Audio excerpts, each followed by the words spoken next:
रहिमन विपदा हूँ भली, जो थोड़े दिन हुए, हित अनहित या जगत में जान परत सब कोय। अर्थात रहीम दास जी इस कविता के माध्यम से कहते हैं कि विपदा का भी जीवन में बहुत ही महत्वपूर्ण है। विपदा के माध्यम से ही हम जान सकते हैं कि कौन हमारा शत्रु है और कौन मित्र है, इसलिए विपत्ति में कभी घबराना नहीं चाहिए। आइए तो इसी भावार्थ के साथ प्रारंभ करते हैं और स्वागत है आप सभी का वनडे मिशन यूट्यूब चैनल में। जैसा कि आप सभी को विदित है, हम लोग इतिहास का जो संपूर्ण इतिहास कवर करने का जो बीड़ा उठाया है, उसकी अपनी जो चौथी क्लास है। जो इससे पहले जो क्लासें हुई हैं उसमें से आप देख लेते हैं कि हमने क्या क्या अध्ययन किया है। सर्वप्रथम जो है हमने देखा इतिहास का वर्गीकरण। पहली क्लास में हमने देखा था इतिहास का परिचय और वर्गीकरण। फिर जो है हमने देखा था एक क्रम के रूप में पाषाण काल पढ़ा था, हड़प्पा सभ्यता का अध्ययन किया था और किया था ऋग्वेद का। वैदिक काल में जो है ऋग्वेद का अध्ययन किया था। तो ये सब क्लासें YouTube में पढ़ चुकी हैं, तो आप लोग इनको देख सकते हैं। आइए आज जो देखेंगे वो देखेंगे अगला वेद अर्थात यजुर्वेद। ऋग्वेद से संबंधित संपूर्ण तथ्य हो चुके हैं। अगला जो अध्ययन का विषय है वह है यजुर्वेद। यजुर्वेद आइए तो जानते हैं इससे संबंधित कुछ फैक्ट। जैसे कि यह जो है कर्मकांड प्रधान वेद है। कर्मकांड प्रधान वेद। सीधे ही आपसे क्वेश्चन पूछा जा सकता है कि जो कर्मकांड प्रधान वेद कौन सा है। आपको 4 बिंदु दे दिए जाएंगे, 4 पॉइंट दे दिए जाएंगे, ऋग्वेद, सामवेद, अथर्ववेद, यजुर्वेद। तो यजुर्वेद जो है कर्मकांड प्रधान वेद है। अब बात करते हैं इसके पाठकर्ता की। जैसा कि अपन को सभी के पाठकर्ता और उपवेद याद करने हैं, तो इनके जो पाठकर्ता है वो है अथर्वयु। अथर्वयु इनके पाठकर्ता अर्थात इनको जो तत्कालीन समय में जो पढ़ने वाला होता था उसको क्या बोलते थे, अथर्वयु वेद बोलते थे। अब बात करते हैं उपवेद की। उपवेद यानी कि प्रत्येक वेद का उपवेद है। तो जो यजुर्वेद का है, यजुर्वेद का उपवेद है आयुर्वेद।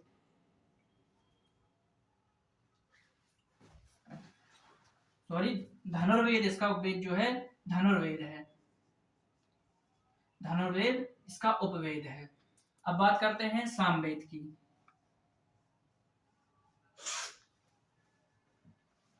सामवेद की तो सामवेद से जो सबसे महत्वपूर्ण पॉइंट यह है कि इसको भारतीय संगीत का जनक माना जाता है।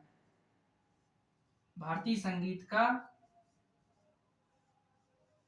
जनक अर्थात जो भारत में संगीत का जो उद्भव हुआ है वह सामवेद से ही हुआ है। इसके जो पाठकर्ता हैं, इसके पाठकर्ता को क्या बोला जाता है, उद्गाता। इसके पाठकर्ता को उद्गाता बोला जाता है। अब बात करते हैं उपवेद की। तो प्रत्येक वेद का जैसे उपवेद है उसी प्रकार सामवेद का भी उपवेद है। और इसका जो सामवेद का उपवेद है वह है गंधर्व वेद। गंधर्व वेद।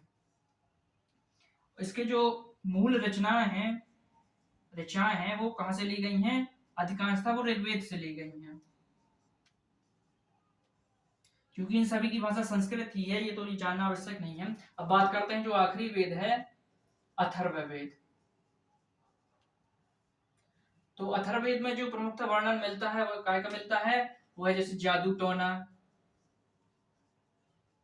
वशीकरण, भूत प्रेत, इनसे संबंधित जो संपूर्ण विवरण है वो अथर्ववेद में मिलता है। और इसके बाद कर लेते हैं कि इसके पाठकर्ता को, तो इसके पाठकर्ता को क्या बोला जाता है, ब्रह्मा बोला जाता है। ब्रह्मा बोला जाता है। बात करते हैं उपवेद की। तो अथर्ववेद का जो उपवेद है वह है विश्वामित्र द्वारा रचित शिल्पवेद। शिल्पवेद जो है वह इसका है। अब बात करते हैं एक और टर्मिनोलॉजी मिलती है जैसे वेदत्रयी। वेदत्रयी आपसे ऐसा क्वेश्चन बन सकता है कि वेदत्रयी में से कौन सा वेद नहीं आता। तो वेदत्रयी में जो है वह अथर्ववेद शामिल नहीं है। अथर्ववेद शामिल नहीं है। अर्थात जो प्रथम 3 वेद हैं, सामवेद, ऋग्वेद, यजुर्वेद और सामवेद, इन तीनों को सामूहिक रूप से जो है वेदत्रयी माना जाता है और अथर्ववेद वेदत्रयी में शामिल नहीं है। आइए अब इन सब का एक अपन चार्ट के रूप में अध्ययन करेंगे, जिसमें क्रम से देखेंगे कि इसका पाठकर्ता कौन सा है और इसका उपवेद कौन सा है और इसके ब्राह्मण ग्रंथ कौन कौन से हैं। तो आइए देखते हैं चार्ट के रूप में। जो है अपन को सिस्टमेटिक अध्ययन करना है। सबसे पहले देखेंगे पाठकर्ता, फिर देखेंगे उपवेद और ब्राह्मण और उपनिषद। तो बात करते हैं ऋग्वेद की। ऋग्वेद के जो पाठकर्ता है उनको बोला जाता है होता या होत्रा। इन दो नामों से जो है इसके पाठकर्ता को बोला जाता है। अब बात करें उपवेद की, तो ऋग्वेद का जो उपवेद है वह है आयुर्वेद। तो इसको याद करने का यह तरीका है आयु, अर्थात जिसकी आयु सबसे ज्यादा लंबी है। अर्थात ऋग्वेद जो है सबसे पुराना वेद है, तो इसकी आयु सबसे ज्यादा लंबी है। तो याद करने का ये तरीका हो सकता है कि जो आयुर्वेद किसका उपवेद है, ऋग्वेद का है। और ब्राह्मण ग्रंथ, ब्राह्मण ग्रंथ में ऐत्रेय और कोशेतकी क्या है, ऋग्वेद के ब्राह्मण ग्रंथ है। इसको याद करने की मैंने एक ट्रिक लिखी है, आइए मैं पहले इन सबको पढ़ा दूं, फिर इसको बाद में एक्सप्लेन करेंगे। उपनिषद, तो जो ऋग्वेद का कोई भी उपनिषद नहीं है। अब बात करते हैं यजुर्वेद की, तो यजुर्वेद का जो पाठ करता है वह है, उसको बोला जाता है अथर्वयु, और इसका जो उपवेद है वो बोला जाता है धनुर्वेद को। तो आप कुछ ऐसा अनुमान लगा सकते हैं कि यजु धनु, तो इसमें जो उच्चारण से संबंधित जो मेल होता है तो यजु और धनु। तो यजुर्वेद का जो उपवेद है वह है धनुर्वेद। अब बात करते हैं इसके ब्राह्मण ग्रंथों की, तो इसके ब्राह्मण ग्रंथ है शतपथ और तैत्तिरीय। कौन कौन से हैं इसके ब्राह्मण ग्रंथ, शतपथ और तैत्तिरीय। और इसके जो उपनिषद हैं वह है बृहदारण्यक, जवालो, कंठोप और ईशोपनिषद। जो जवालो उपनिषद है उसमें से ही सर्वप्रथम जो है 4 आश्रम का उल्लेख मिलता है। जैसे आपने सुना होगा कि ब्रह्मचर्य संन्यास, ब्रह्मचर्य, गृहस्थ, वानप्रस्थ और संन्यास, ये जो 4 क्रम से आश्रम है मानव की जो 100 वर्ष आयु मानकर उनको 4 पार्टों में डिवाइड किया गया। तो इसका जो वर्णन मिलता है वो जवालो उपनिषद में मिलता है। एक अनुपनिषद कंठोप है और एक है ईशोपनिषद। तो ये किसके हैं, ये यजुर्वेद के हैं। अब बात करते हैं सामवेद की, तो सामवेद को जो संगीत का जनक माना जाता है, इसलिए जो गाने वाला है वो किससे संबंधित होगा, सामवेद से। तो सामवेद का जो पाठ करता है वह क्या होगा, उद्गाता। और अब बात करते हैं इसके उपवेद की, तो इसका उपवेद है गंधर्व वेद, इसका उपवेद है गंधर्व वेद। अब बात करते हैं इसके ब्राह्मण ग्रंथों की, तो इसके ब्राह्मण ग्रंथ दो हैं। कौन कौन से, एक तो षड्वेश है और एक पंचवेश है। कौन सा है, षड्वेश और पंचवेश। और इसके जो 2 उपनिषद हैं वो है छांदोग्य और जैमिनी। अब बात करते हैं अथर्ववेद की, जो सबसे चौथा वेद है। इसके जो पाठकर्ता को वो बोला जाता है ब्रह्मा, और इसका जो उपवेद है, उपवेद उसको बोला जाता है शिल्पवेद। और इसके जो ब्राह्मण है वह है गोपथ, और इससे संबंधित जो उपनिषद है वो है मुंडको और मांडूक। तो जो मांडूक उपनिषद है वो सबसे छोटा उपनिषद है, और मुंडको उपनिषद से सत्यमेव जयते लिया गया है। क्या, सत्यमेव जयते, सत्यमेव जयते अर्थात सत्य की सदा विजय होती है।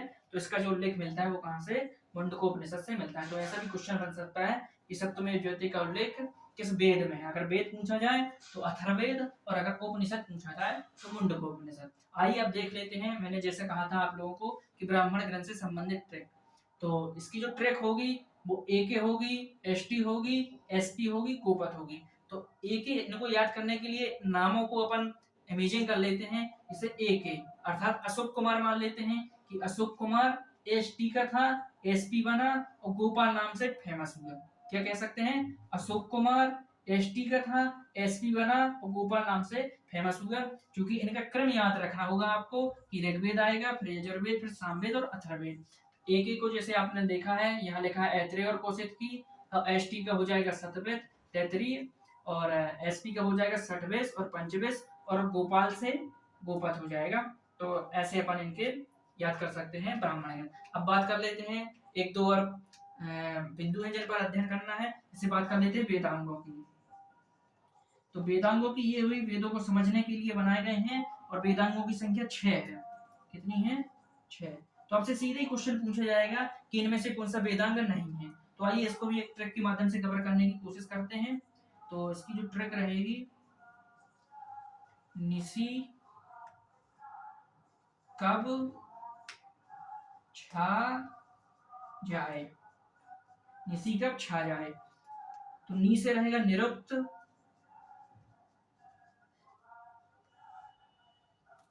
सी से रहेगा शिक्षा,